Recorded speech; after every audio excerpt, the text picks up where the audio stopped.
Sir అసలు America తన దేశంలో కాకుండా మిగతా దేశాల్లో వివిధ దేశాల్లో తన మిలిటరీ క్యాంప్స్ బేస్ క్యాంప్స్ని ఎందుకు ఏర్పాటు చేస్తుంది? దానివల్ల అమెరికాకు వచ్చినటువంటి అడ్వాంటేజ్ ఏంటి? అమెరికాకు మిలిటరీ ఆధిపత్యాన్ని కలిగి ఉండటానికి ప్రపంచమంతటా తన మిలిటరీ ఆధిపత్యం కలిగి ఉండాలంటే ఎక్కడెక్కడో సుదూర ప్రాంతాల్లో అమెరికా వెళ్ళి యుద్ధాలు చేయాలంటే సాధ్యం కాదు కదా.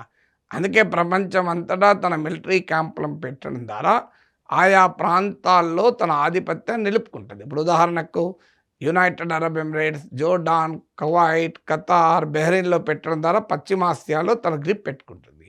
ఇండియన్ ఓషన్లో మీకు South Asia, South East Asia పైన తనకు గ్రిప్ ఉండటం కొరకు డిగో గార్షియా ఇండియన్ ఓషన్లోని ఐలాండ్ పైన తన స్థావరాలు పెట్టుకుంటుంది. ఇప్పుడు ఆర్కిటిక్ పైన ఆధిపత్యం కోసం గ్రీన్లాండ్లో కూడా అమెరికా మిలిటరీ స్థావరం ఉంది. డెన్మార్క్తో 80 ఏళ్ల క్రితమే ఒప్పందం కుదిరింది. సో ఈ వెస్ట్రన్ యూరోప్లో తన ఆధిపత్యం కొరకు యూరోప్ అంతటా కూడా తన మిలిటరీ బేసెస్ పెట్టుకుంటుంది. సో అమెరికా మిలిటరీ ఆధిపత్యం కోసం ఈ మిలిటరీ బేస్ పెట్టుకుంటుంది. అమెరికా 5 రకాల ఆధిపత్యాన్ని కలిగి ఉంటుంది. మిలిటరీ ఆధిపత్యము, సహజ వనరుల పైన ఆధిపత్యము, కరెన్సీ పైన ఆధిపత్యము, నేచురల్ రిసోర్సెస్ సహజ వనరుల పైన, సంస్కృతి పైన ఆధిపత్యాన్ని కలిగి ఉంటుంది. సో ప్రపంచంలో తన గుత్తాధిపత్యాన్ని నిలుపుకోవటానికి అమెరికా ప్రపంచవ్యాపితంగా అత్యంత శక్తివంతమైన మిలిటరీ దేశంగా ఉంటుంది.